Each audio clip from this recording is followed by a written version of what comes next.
नमस्कार, मैं हूं श्वेता सिंह और आप देख रहे हैं आज तक। पड़ोसी मुल्क पाकिस्तान में एक बार फिर हालात ऐसे बन गए हैं कि इमरान खान की विदाई की बेला आने वाली है। पाकिस्तान के एकजुट विपक्ष ने इमरान खान के खिलाफ अविश्वास प्रस्ताव दाखिल कर दिया। उनके खिलाफ सेना, ISI और पाकिस्तान के धार्मिक राजनीतिक संगठन सब लामबंद हो गए हैं। वैसे विदाई तो 24 मार्च को ही करीब तय थी, लेकिन इमरान खान ने इतनी व्यवस्था तो कर ली कि कुछ दिनों के लिए अपनी इन दिक्कतों को मुलतवी कर दिया। नेशनल असेंबली यानी पाकिस्तानी संसद की कार्रवाई 28 मार्च तक स्थगित कर दी। अब संसद की कार्रवाई शुरू होते ही इमरान की विदाई तय मानी जा रही है, यानी कि ये रिकॉर्ड कायम रहने वाला है कि कोई भी प्रधानमंत्री वहां कार्यकाल पूरा नहीं कर पाएगा। पाकिस्तान संविधान सभा अभी पाकिस्तान का संविधान बनाएगी। मैं नहीं जानता कि उसका अंतिम रूप कैसा होगा, लेकिन मुझे विश्वास है कि ये लोकतांत्रिक देश होगा। जिन्ना ने कहा था डेमोक्रेटिक टाइप पाकिस्तान, और डेमोक्रेसी तो पाकिस्तान में केवल टाइप ही बनकर रह गई। 70 साल में 29 प्रधानमंत्री और कार्यकाल किसी का भी पूरा नहीं। एक बार फिर पाकिस्तान का लोकतंत्र अधूरे कार्यकाल के मुहाने पर आकर खड़ा हो गया है। अगले 1 घंटे में जानिए कि इमरान की विदाई क्यों हो रही है, इसके पीछे सेना, ISI और विपक्ष सहित चीन की क्या भूमिका है, और सेना की आंख के तारे इमरान अचानक सेना सहित पाकिस्तान की आंख की किरकिरी क्यों हो गए। वर्तमान भविष्य सब बताएंगे, लेकिन पहले पाकिस्तान में तानाशाही के हाथों रक्त रंजित और ठगे गए लोकतंत्र का इतिहास देखिए।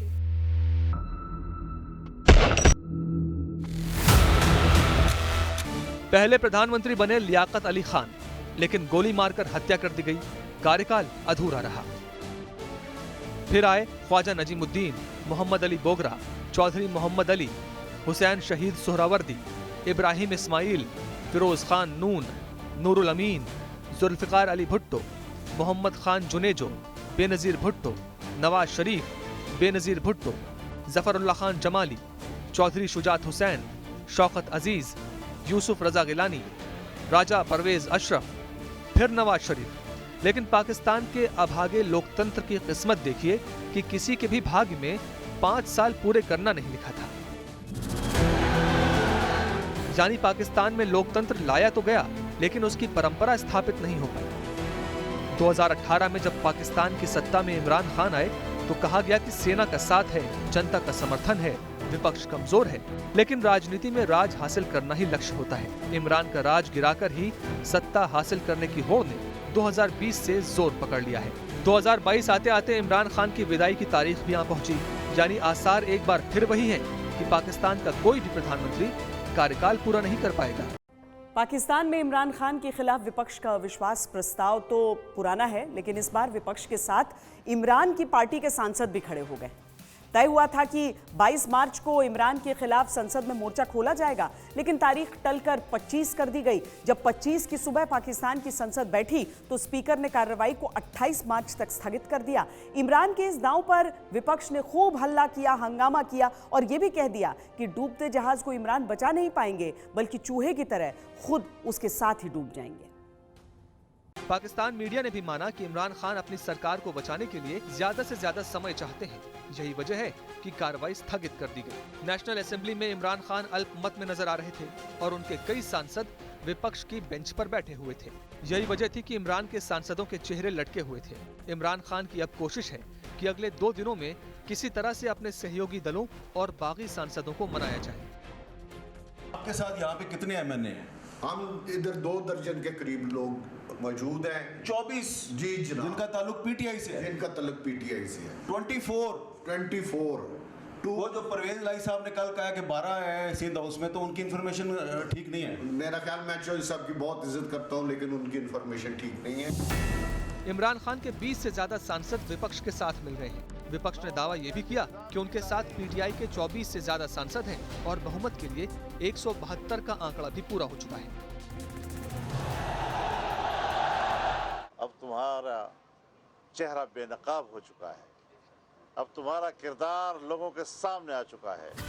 विपक्ष का आरोप है कि इमरान खान स्पीकर पर दबाव बना रहे हैं कि 1 महीने के लिए अविश्वास प्रस्ताव को टाल दिया जाए, लेकिन अगर ऐसा हुआ तो पाकिस्तान में राजनीतिक तूफान आ सकता है।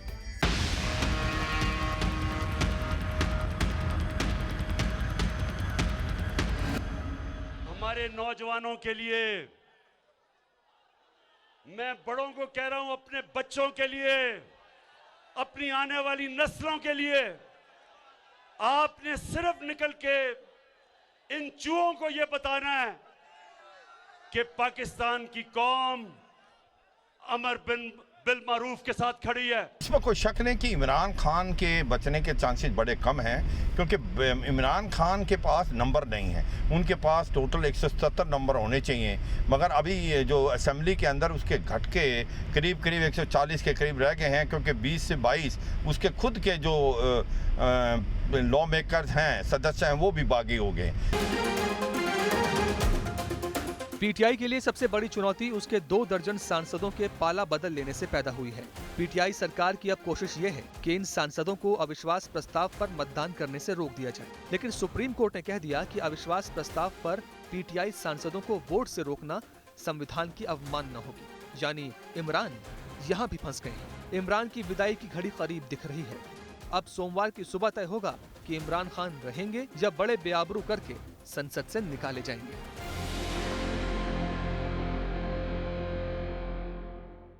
पाकिस्तान की सत्ता में जब इमरान खान आए तो चुनाव में धांधली के आरोप लगे, लेकिन वहां की सेना उनके साथ रही और सरकार चलती रही। सरकार की मजबूती 2019 में भी दिखाई दी, जब मौलाना फजलुर रहमान ने विपक्ष को एकजुट करके इमरान सरकार के खिलाफ मोर्चा खोला। इस्लामाबाद, कराची, लाहौर, पेशावर जैसे कई शहरों में बड़े आंदोलन हुए, पर वहां की सरकार डिगी नहीं, क्योंकि तब आंदोलनों को शांत कराने के पीछे पाकिस्तानी सेना थी। लेकिन 4 साल पूरे होते होते ऐसा क्या हो गया कि इमरान खान के खिलाफ सेना खुद खड़ी हो गई है और उनकी सत्ता के अंत की पटकथा तैयार कर दी।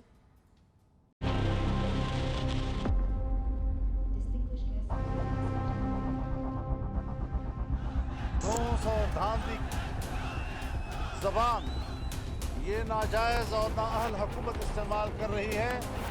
इंशाअल्लाह इस ज़बान को खामोश करना है। ये सच है कि पाकिस्तान के सरकारी फैसले सेना ही लेती आई है। दिखावटी और सजावटी तौर पर प्रधानमंत्री की कुर्सी के लिए बस पाकिस्तान के जनरलों को एक नेता चाहिए होता है। 2018 में मिले इमरान खान, लेकिन 2021 आते आते हालात ये हो गए कि इमरान खान खुद को सच में पाकिस्तान का प्रधानमंत्री मानने लगे, जो सेना को नागवार था।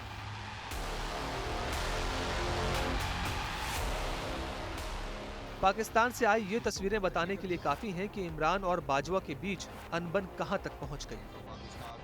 देखिए कैसे इमरान खान का बॉडीगार्ड बाजवा का रास्ता रोक देता है, जो कि इमरान के इशारे पर किया गया। इससे भड़के बाजवा इमरान के कार में बैठने के बाद उनके एसएसजी गार्ड को हड़काते भी दिख रहे हैं। सेना और इमरान के बीच अनबन सार्वजनिक हुई अक्टूबर 2021 में। सेना ने आईएसआई के प्रमुख लेफ्टिनेंट जनरल फैज हमीद का तबादला कर दिया। उन्हें पेशावर कोर कमांडर की जिम्मेदारी दी गई। हमीद ही पाकिस्तान की तरफ से अफगानिस्तान गए थे और तालिबान सरकार बनवाने में भूमिका निभाकर लौटे थे। बावजूद इसके उन्हें खुफिया एजेंसी आईएसआई के प्रमुख के पद से हटा दिया गया। इमरान खान इस फैसले से काफी नाराज हो गए। देश के प्रधानमंत्री ही परंपरा के हिसाब से सैन्य प्रमुख की सलाह लेकर इस तरह की नियुक्तियां करते हैं। इसलिए नियुक्तियों से जुड़ी घोषणा भी प्रधानमंत्री कार्यालय से ही आनी चाहिए थी। लेकिन तबादले और नई नियुक्तियों से जुड़ी प्रेस रिलीज इस्लामाबाद नहीं बल्कि रावलपिंडी से आई। माना यह जाता रहा है कि फैज हमीद इमरान खान के करीबी थे और उनकी सरकार के लिए खुफिया काम करते रहे थे, इसीलिए सेना ने हमीद को हटाया। तो लेफ्टिनेंट फयाज हमीद थे, वो इमरान खान की गवर्नमेंट के काफ़ी नज़दीक थे और इमरान खान उसको बहुत चाहते थे। और ऐसा लगता है कि लेफ्टिनेंट जनरल फयाज हमीद ज़्यादा इमरान खान की सुनते थे, ना कि वो जनरल बाजवा जो कि चीफ ऑफ आर्मी स्टाफ थे। और आप देखें लेफ्टिनेंट जनरल फयाज हमीद को इमरान खान की गवर्नमेंट ने काबुल में भेजा था जब तालिबान की गवर्नमेंट बनी थी, और आज तक उसको किसी ने रिकग्नाइज नहीं किया है। पाकिस्तान ने भी तालिबान की गवर्नमेंट को नहीं रिकग्नाइज किया है। और ये सच्चाई है कि कहीं इमरान खान लेफ्टिनेंट जनरल फयाज हमीद को एक प्रकार से चीफ बनाना चाहते थे नवंबर में जब ये जनरल बाजवा रिटायर होते। तो ये भी एक रीज़न है। और हरदम आर्मी समझती थी कहीं ना कहीं ये लेफ्टिनेंट जनरल फयाज हमीद जो आर्मी के बारे में कुछ एक खबरें जो है पाकिस्तान के प्राइम मिनिस्टर को देते हैं। अक्टूबर के बाद इमरान और सेना की नाराजगी का दूसरा मामला सामने बताया जाता है। यूक्रेन युद्ध के दौरान रूस को समर्थन। पाकिस्तान के मामलों की जानकारी रखने वाले पाकिस्तानी खुद इस बात को जग जाहिर कर रहे हैं। इमरान खान साहब को मैंने कहा था कि जो UNGC में जो यूक्रेन के ऊपर हो रहा है रेजोल्यूशन, उसके ऊपर पाकिस्तान को रूस के यूक्रेन पर हमले के मजम्मत में वोट देना चाहिए। उन्होंने कहा कि इमरान ने मेरी बात नहीं मानी, वहां पे न्यूट्रलिटी को प्रेफर किया और मेरी बात नहीं मानी। दरअसल रूस का साथ देने का मतलब है अमेरिका से नाराजगी मोल लेना। पाकिस्तान की सेना चाहती है कि चीन और अमेरिका से दोस्ती बनी रहे ताकि डॉलर और हथियार मिलते रहे। पाकिस्तान की आर्मी है वो जानती है कि डॉलर का महत्व क्या है। देखो पाकिस्तान की आर्मी जो है वो एक प्रोफेशनल आर्मी के अलावा अपना बिजनेस में बहुत इन्वॉल्व है। एक फौजी फाउंडेशन है जो कि $52 बिलियन का है। वो सीमेंट से लेके टूथपेस्ट और बैंक से रियल एस्टेट सभी करते हैं। तो उनको अहमियत पता है अमेरिका की और डॉलर की। और जिस प्रकार से इमरान खान ने कुछ एक कमेंट प्रो रशिया पास किए, मुझे लगता है वो भी जो जनरल बाजवा को पसंद नहीं आए, क्योंकि वो समझते हैं अमेरिका की अहमियत पाकिस्तान के लिए। वो चाहते हैं अमेरिका से रिलेशन अच्छे हों। डॉलर की जो कीमत है वो बहुत इंपॉर्टेंट है उनके लिए। इमरान खान सेना के बड़े दबाव में है और रूस के मसले पर ही अपने देश की विदेश नीति को गुलाम कहते हुए भारतीय विदेश नीति की तारीफ भी कर चुके हैं। साथ वाला हमारा मुल्क है हिंदुस्तान। मैं आज हिंदुस्तान को दाद देता हूं। इन्होंने हमेशा आजाद फॉरेन पॉलिसी रखी।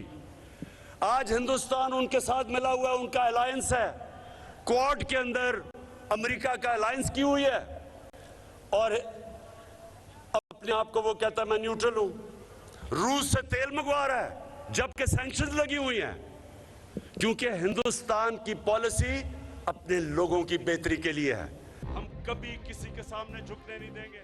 ISI से इमरान के खास जनरल हमीद को हटाने के बाद बाजवा ने खुफिया एजेंसी की कमान लेफ्टिनेंट जनरल नदीम अंजुम को सौंप दी। पाकिस्तान में चर्चा ये भी चली कि अंजुम ने इमरान खान को OIC की बैठक के बाद कुर्सी छोड़ने का अल्टीमेटम दे दिया था, लेकिन अड़ियल इमरान शक्ति प्रदर्शन पर उतर आए, जिसके बाद सेना ने विपक्ष के जरिए उनकी विदाई की तैयारी पूरी कर दी। एक देश के तौर पर पाकिस्तान हमेशा वहां की सेना का बंधक ही रहा है। सेना जब तक चाहे तब तक लोकतांत्रिक सरकार चल सकती है वहां। इमरान खान को पाकिस्तान में इलेक्टेड नहीं बल्कि सेना का सिलेक्टेड प्रधानमंत्री कहा जाता रहा है। लेकिन बीते कुछ समय से सेना और इमरान के बीच अनबन की खबरें हैं। इसीलिए सेना की नाराजगी इमरान को भारी पड़ रही है। कहा जा रहा है कि सेना ने ही उनके सत्ता से बाहर जाने का रास्ता तैयार कर दिया।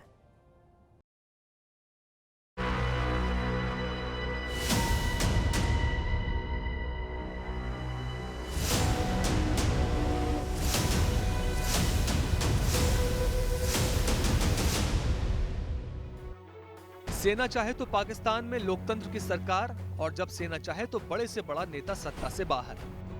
कहने को तो मुल्क का सरदार प्रधानमंत्री होता है, सेना का जनरल उसे सैल्यूट करता है, लेकिन पर्दे के पीछे हकीकत यही है कि पाकिस्तान का प्रधानमंत्री फौजी जनरल के कदमों में जब तक बिछा रहता है तब तक सत्ता में बना रहता है। यही पाकिस्तान में सरकार चलाने का सूत्र है। इमरान भी इसी मंत्र से स्टैंप PM बने रहे, इसीलिए कठपुतली कहलाते रहे। पॉलिटिकली डिप्लोमेटिकली पाकिस्तान हर प्रकार से अलग थलग हो गया है। पाकिस्तान के जो सबसे बड़े दोस्त थे सऊदी अरेबिया, UAE, वो आज हिंदुस्तान के पक्ष में हो गए हैं। OIC कंट्रीज में भी पाकिस्तान को उस मुल्क की सहायता या सपोर्ट नहीं मिल रहा जो पहले मिलता था। FATF की लिस्ट पर पाकिस्तान जो है लगातार कई सालों से है। इमरान को किसी प्रकार से कोई फंडिंग नहीं मिल रही और आज पाकिस्तान इतना अलग थलग हो गया है कि उसके केवल 3 या 4 ही दोस्त रह गए हैं।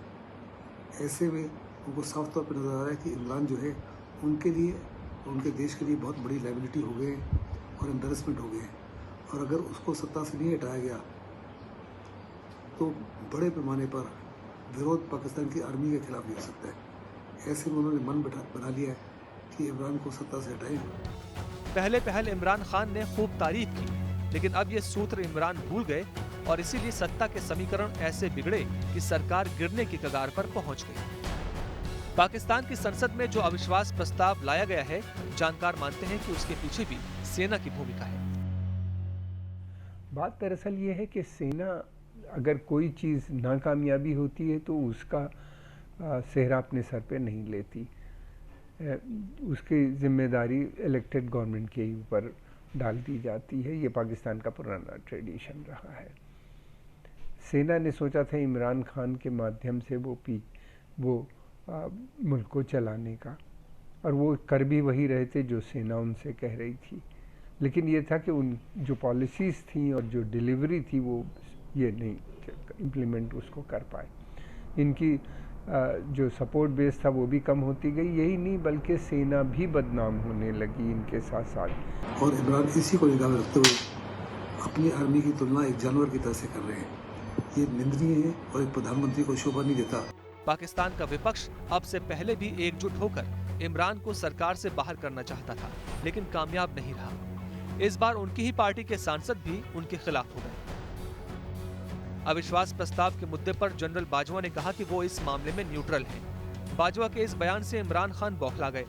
इमरान चाहते थे कि सेना मामले में दखल देकर विपक्ष को मनाए और सरकार बचाने का काम करे, लेकिन सेना के तटस्थ होने के बाद इमरान खान ने उसकी तुलना जानवरों से कर दी। इमरान ने कहा कि न्यूट्रल तो केवल जानवर रहते हैं। अब ये कभी सेना के बारे में कहते हैं कि वो एक जानवर है, कभी ये कहते हैं कि भारतीय सेना की तारीफ करते हैं। भारतीय सेना जो है वो एक इलेक्टेड गवर्नमेंट, और दूसरी बात ये कि भारत के अंदर डेमोक्रेसी है, रूल ऑफ लॉ है, और फिर ये है कि सेना एक इंस्टीट्यूशन की तरह काम करती है। सेना के ऊपर इलेक्टेड गवर्नमेंट का कंट्रोल रहता है। पाकिस्तान में इसका बिल्कुल उल्टा है। पाकिस्तान में सेना जो है वो वहाँ की गवर्नमेंट को कंट्रोल करती है, लोगों, और उसी को वही पार्टी सत्ता में आती है जिसको वो चाहती है जीत जाए। तो बहुत फ़र्क है दोनों के अंदर। इमरान खान और बाजवा के बीच अनबन अब जग जाहिर है। सेना खुद नहीं चाहती कि इमरान अब पाकिस्तान के प्रधानमंत्री बने रहें। सरकार जाती देख इमरान खान इतना भड़क उठे हैं कि अपनी सेना को जानवर कहने के बाद भारतीय सेना की तारीफ भी कर रहे हैं। इमरान खान ने एक जनसभा में पाकिस्तानी सेना का नाम लिए बिना कहा, मैं भारत को सलाम करता हूँ, वे अपने लोगों के लिए काम करते हैं। भारतीय सेना भ्रष्ट नहीं है और वो कभी भी चुनी गई सरकार के काम में दखल नहीं देती। इमरान का ये बयान पाकिस्तानी सेना पर सीधा कटाक्ष है। जब तक इमरान खान सेना के इशारे पर दस्तखत करते गए तो बाजवा के चहेते रहे, लेकिन अब सितारे गर्दिश में हैं। पाकिस्तान की गतिविधियां संकेत दे रही हैं कि वहां अब फिर एक बार बदलाव होने वाला है। हालांकि जो भी उस कुर्सी पर बैठेगा वो होगा तो पाकिस्तानी सेना का मोहरा है। अभी के लिए इतना ही। देश और दुनिया की बाकी खबरों के लिए देखते रहिए आज तक।